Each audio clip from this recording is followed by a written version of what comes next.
Are you a brand new final expense insurance agent and you'd really like to make money as opposed to making some of these at times fatal mistakes? Well, you found the right video, my friends. I'm going to give you 3 mistakes that so many insurance agents have made to save you some of this heartache and grief so you can get what you want to attain, which is hopefully success. 90% of the agent force fails because they failed to even know these 3 things. So we're going to dive right into it with you today. And before I go into this, my name's Jason. I'm your friend in the industry, and I'm so blessed to partner and recruit some of the most amazing agents across this nation, as well as agencies that align here to sell life, Medicare, and annuities face to face, but more importantly, in the telespace. So, free resources for your taking at jasonfinalexpense.com, and let's get after it. Thanks for joining with us today. So, the first mistake with final expense insurance sales is that we focus on the price. We think that if I lower the price, they're going to purchase from me. It's not about price, my friends. It's about placement. It's about making sure that the business is sticky and the business stays on the books. Agents that get burned in this space, they use the wrong carrier because you're shopping based on price. You think that's why they're going to purchase from you. Big lie in the industry. So if you're a final expense insurance agent, don't fail to focus on placement. The reason that you want to focus on placement is because billing matters. If you don't do billing right, you're going to get burned. What I'm talking about here is most carriers, final expense insurance carriers for face to face or final expense telesales carriers, do not know how to do billing appropriately. So if you tell them with a sweet client that gets paid only once and they get paid on the first or the third of the month, you're going to find that most carriers, if they're paid on the third and the third falls on, let's say, a Sunday, they got paid on the Friday, okay, days before. And then the insurance company can't take the money out until Monday. And the moment they try to take the money out, you're going to have a client say, I don't have any money. Just cancel the darn thing. I can't do 2 months of premium and play the catch up game. This catches a lot of insurance agents just in the dark here, and you get scared thinking, oh, crud, I've got a lot of chargebacks. Well, because you, as an agent, chose the wrong company. It's not about the price, my friends. If it's a couple dollars less, you're going to lose if they don't know how to do true Social Security billing properly. And if you need true Social Security billing carriers, please call me or reach out on my website at jasonfinalexpense.com. We'll help you with that carrier selection, but price isn't everything. If you sell a policy from, let's say, a cow carrier or another variety of carriers, if you can read through the noise here, what's going to happen is if it's on the first or the third, you're going to find out that they don't do true Social Security billing, which means your product won't stick. It won't stay in the place that it should be. And you're going to be dealing with chargebacks for first and the third business. Now, certain carriers do great work on the second and third and fourth Wednesday of the month. That's not a problem with most carriers. And they say they do true Social Security billing. Not so much. They do Social Security billing. They don't do true to Social Security billing on the first and the third specifically. And I've done this industry a long time. We're talking 20 plus years in this space. With my insurance background and telesales background, I want to be very blunt with you. There's only a tiny handful of companies that truly implement true Social Security billing specifically for the first and the third clients. And I want you to stay safe. I want you to keep what you sell. And when you're focusing on price, oh, if it's $5 cheaper, I'm going to use that carrier. They're going to catch you across the teeth when that billing comes in, and there's no money to keep it on the books.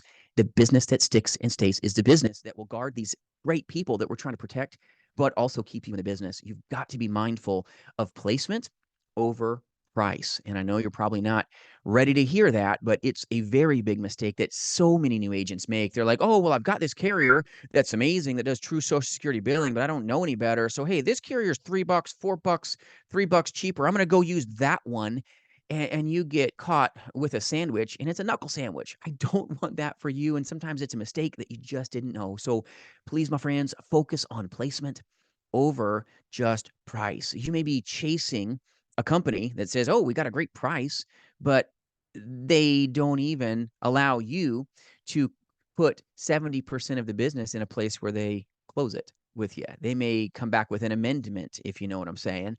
They may come back with, I need X, Y, or Z. and you're just zealous to get a sale, which is why you're so focused on price right now, you need to be focused, my friends, on placement. Deal with a company that approves almost everything right on that call, right on that phone, so that you can wrap it up with a bow. And then, believe it or not, go help the next person that needs you. Placement is more important than price. It's something you got to focus on. And now, I'm not saying that the client should be paying $20 more a month, but 3, 4, 5, $6 a month difference is not going to take your chance away from making dollars when you explain to yourself in the mirror that placement is more important, more of a priority than just price alone. You're going to be an agent that really gets hurt if you're focusing on chasing just price. It's about delivering value, and that's making sure that the policies that you sell stay on the books, because you got a company that does a one call close with you, gives you a straight answer, but also allows you to have the proper billing so that you don't get burnt. All right. So I hope you like the video so far. If you do, feel free to like it or share it with a buddy so you can help the good old YouTube gods out there. Right. So, number two, if you're taking notes, we're going to get after it, is, guess what? Speed. Speed is a mistake that a lot of agents make. We get educated and we feel like we want to, like, I call it word vomit. We want to, like, blah, blah, blah, blah, blah, blah, all our great knowledge. This policy has amazing cash value and a rider this and a this and a that and a this and a that. And do you want this or this or this? What's great for you? And then the client goes, I got to think about it. You are so gifted, and now your newfound knowledge, you're going to find that you're going to work yourself backwards because you're not keeping it simple. You've heard the KISS system, keep it simple, salesman. We'll just say it that way.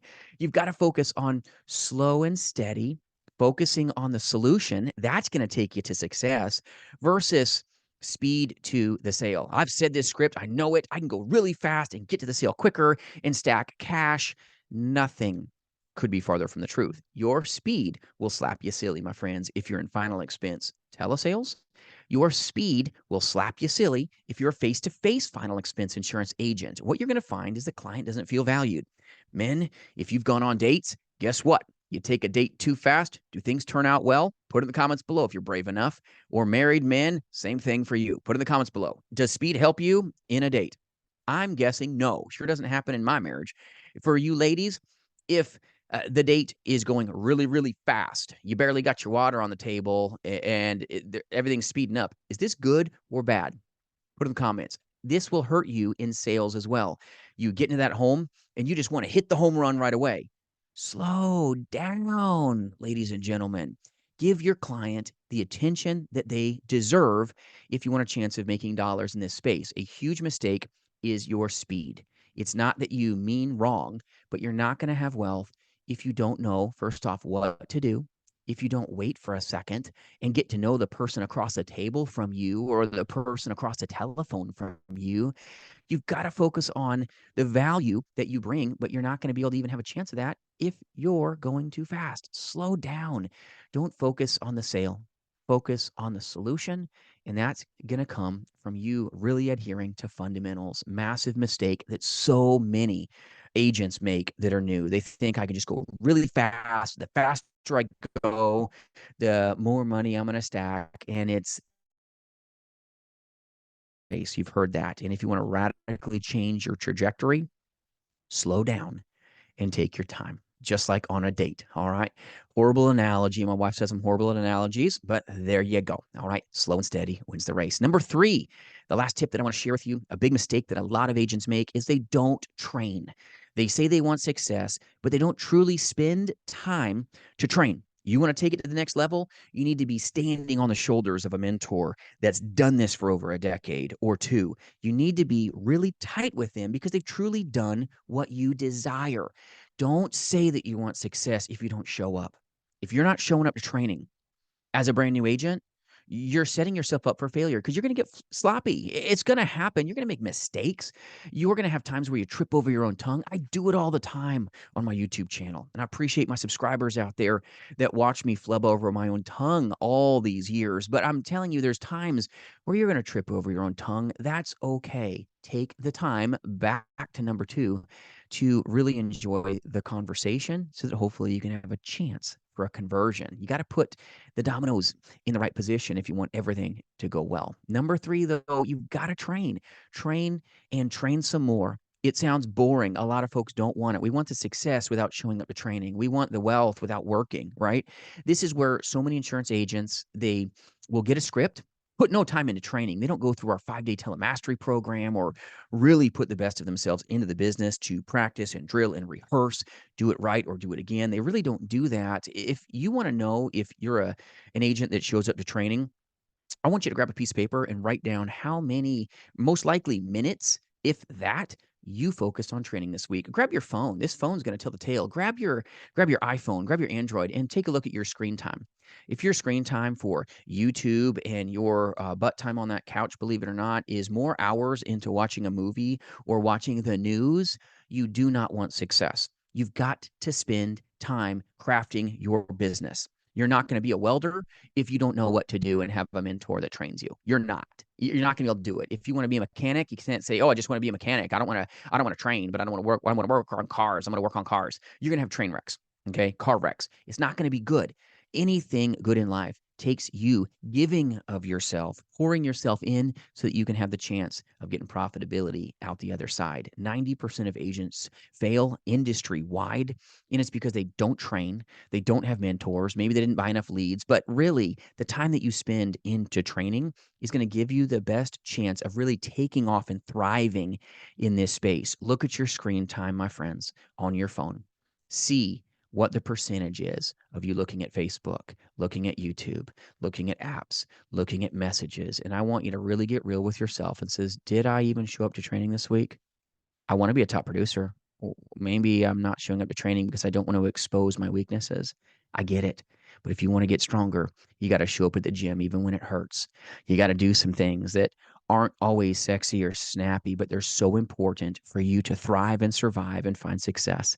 I hope these tips take you far, my friends. If you need a good work family or need good contracts, or maybe you just need a good conversation to really get some things in alignment so that you can actually take this career to the next level, reach out. We'll support you in any way we can at jasonfinalexpense.com. I hope this video helped you today. And remember, you've got what it takes. We'll see you soon, my friends.